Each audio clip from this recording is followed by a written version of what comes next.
In this program, I'm going to be talking about 10 principles. These are principles that I have thought a great deal about. I've given many graduation speeches. I have 8 children. I've spoken to them about various things that I think of as my wisdom being passed on to them. But that's not what these principles are about. These 10 powerful principles are the principles that I believe that each and every one of us can put into practice to create for ourselves the kind of life that we'd really like to live. Most of us want to have a sense of peace in our lives. Most of us would like to be able to feel that they're on purpose in their life. But so often we get tied down with trying to fit in, trying to do things the way other people tell us that we're supposed to do them, trying to be a good person, trying to be successful in a material sense. I think the most important thing any one of us can have is a sense of inner peace, a sense of I am a successful human being and I am living the life that I was destined to live, that I showed up here as a person who's a divine creation with a heroic mission. These principles to me represent the most important and significant things that a human being can gather into their lives. And they're very practical. They're things that we can use and work on each and every day of our lives. These principles have guided my life since I was a young boy, living in foster homes and earning my own way through everything in my life.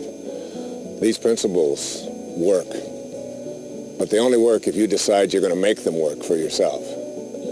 They're not about being what other people think you should be. They're about living the life that you are destined to live, about fulfilling your own sense of purpose as a human being. They're principles for inner peace. They're principles for success.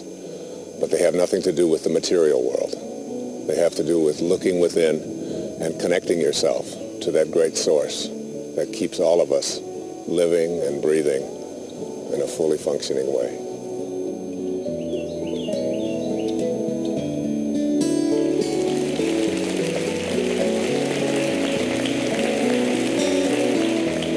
Dr. Wayne Dyer is a best-selling author, lecturer, and modern philosopher. He holds a doctorate in counseling psychology and is America's leading teacher of transformational wisdom. Thank you. Thank you. Thank you very kindly. We are here in a very special place. We are in the very church where, on the very setting, where Emerson, Ralph Waldo Emerson's grandfather was the minister here when the American Revolution began, and the shot heard round the world was fired just a little ways within walking distance of where we're standing. And it is a very special time for me because in my writing place, which is a very private place, I don't write with a computer. I don't write with a typewriter. I put my left hand on the table and I take my right hand with a ballpoint pen and I have a pad of legal size paper and I allow whatever comes through to come through my heart and onto the page. And in that writing space, I have had a picture of 2 people on my desk.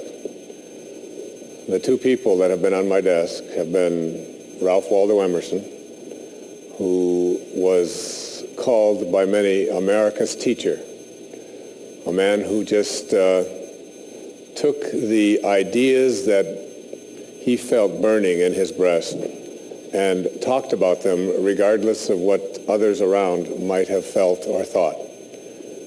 He gave an address at the Harvard School of Divinity and wasn't invited back for 33 years because of the things that he said about how he felt man should become self-reliant and how spirituality ought to serve man rather than frighten him.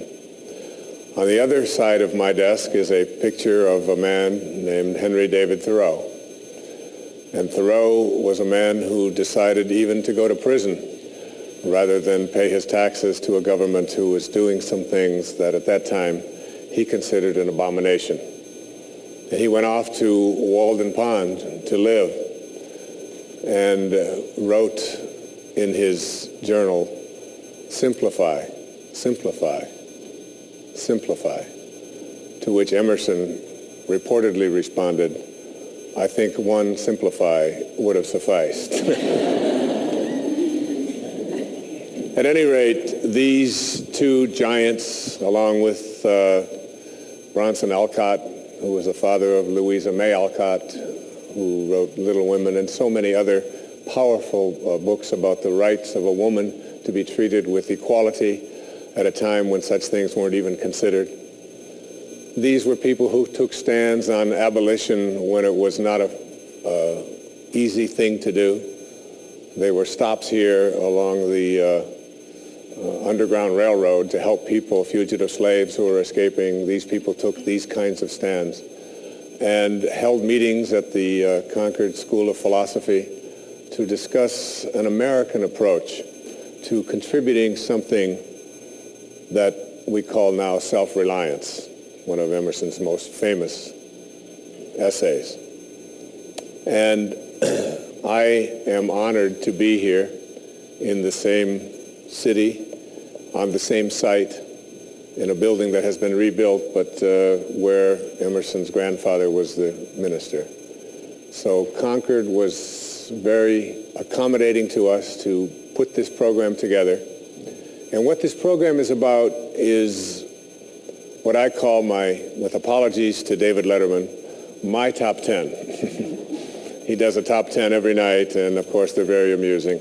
These are my top 10 principles for living a life of success and a life of inner peace.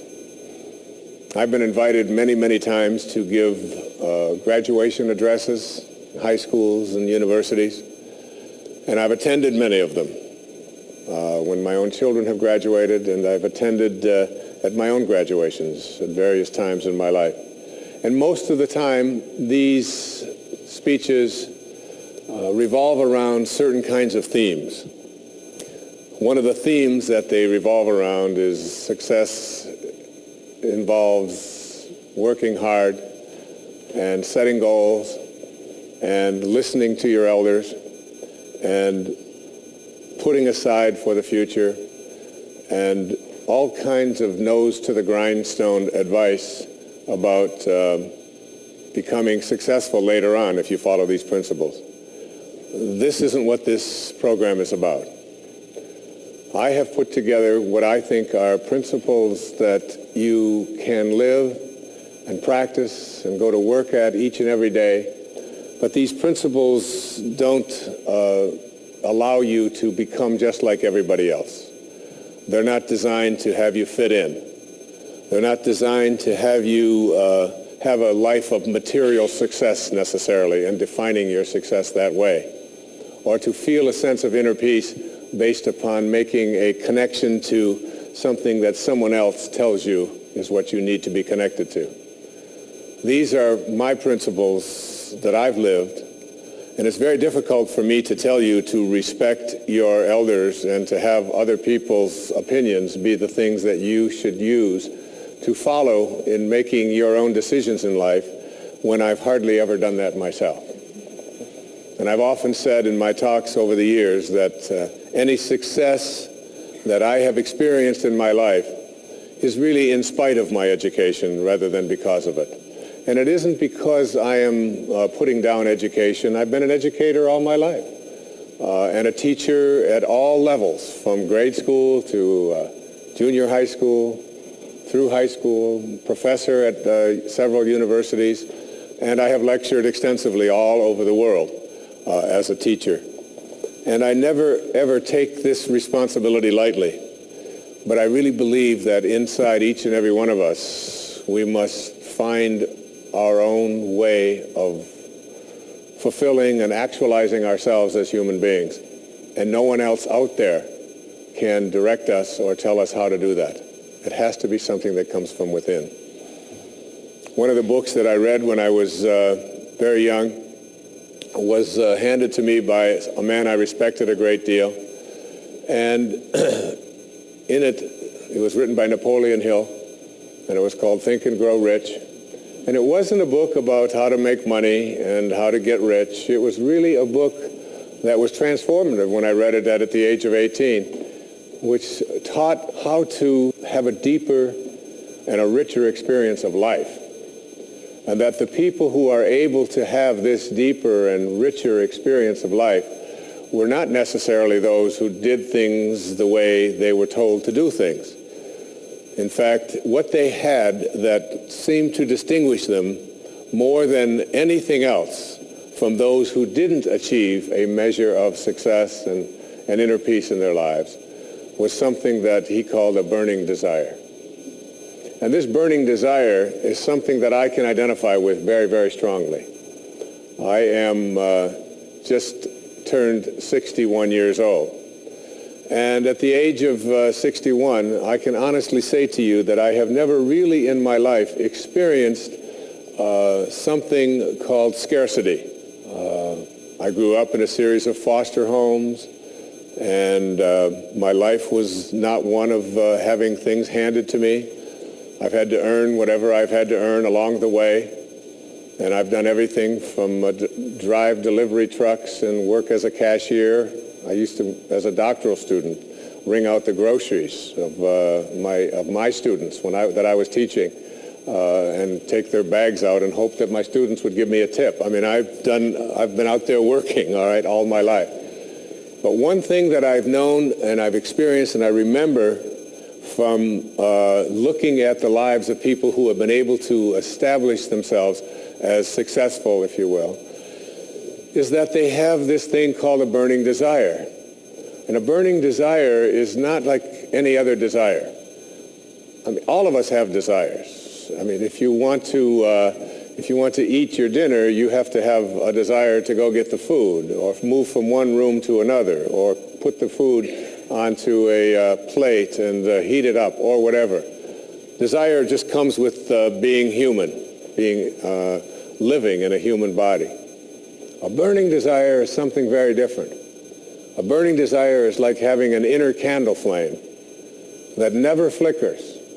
Though the worst goes before you, this thing can't be put out. No one out there can ever tell you, you can't do this, or you can't have this. In fact, when other people do tell you you can't have it or you can't do it, all it does is, for those who have that burning desire, is reinforce that this is something I am going to be able to accomplish. And I will use your skepticism and I will use the doubt that you provide to motivate me even further. And I've always felt that in my life, that even when I lived in a home where there were a group of children, I was the one that always had a little bit of money jingling in my pockets, because I would sleep with the snow shovel at night when it would snow. And I'd wake myself up at 5 o'clock in the morning. And I would take that snow shovel out and I would shovel the snow of all of the houses in the neighborhood without even asking anybody if they'd like it shoveled. And then I'd go back and knock on the door, and I was cute. I was a cute little kid. I had this blonde hair. I know that's hard to imagine. I've sent it all away now. And I would just stand there and say, I shoveled your snow for you. And sometimes I would get a nickel or a dime. I even got a quarter on a couple of occasions. That doesn't sound like much, but that was 1946, 47. That's equivalent to $6,000 in today's money, all right? And I can remember the other kids always saying, Wayne is the one that had money jingling in his pocket. And it wasn't because I had any special abilities that the others didn't have. It was because I had this thing called a burning desire to be able to have within me whatever I needed to be able to purchase the things that I wanted. And that burning desire has been something I've had with me, and it's why I put a program together just like this. Because I believe so strongly in the message of public television.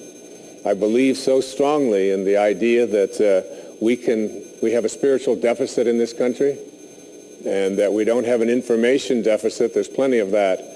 But there's a deficit of spirit, a deficit that says there's not enough of us that feel connected to the highest and the greatest part of ourselves. And these top 10 principles that I have put together here for this program, you might want to jot down. You might want to go into your desk and just take out a little piece of paper. But I think if you practice them and look at them and see them, they come from someone who's had a burning desire, but has also been living a life in which I have felt independent of the opinions of others in terms of whether or not I should or shouldn't be doing that. There's something that I allow to consult myself, within myself, rather than looking outside to see if this is right or not. And so let me just I'll number them and I'll go through them and I'll give you some examples of them, and you decide whether they're to your liking or whether they work or not. The first of these principles came from a Vedantic scholar in the 10th century. His name was Tilopa. It's not exactly bestseller books, but it's the kind of thing that really excites me, because I think of going back 1,000 years or 2,000 years and reading what some of the greatest minds had to say and how open they were to the potentiality that each and every one of us have for greatness. And this first principle says, as Tilopa put it, have a mind that is open to everything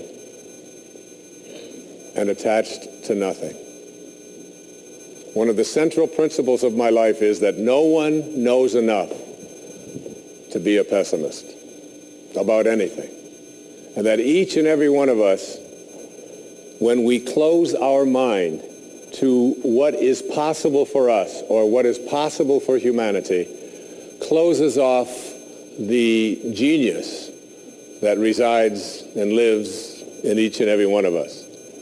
Having an open mind doesn't necessarily mean finding fault with all of the things that you've been taught by others. It means opening yourself up to the potentiality and the possibility that anything and everything is possible. So having a mind that is open to everything and attached to nothing really means finding within ourselves the ability to get rid of a trait that I find so common in the contemporary world.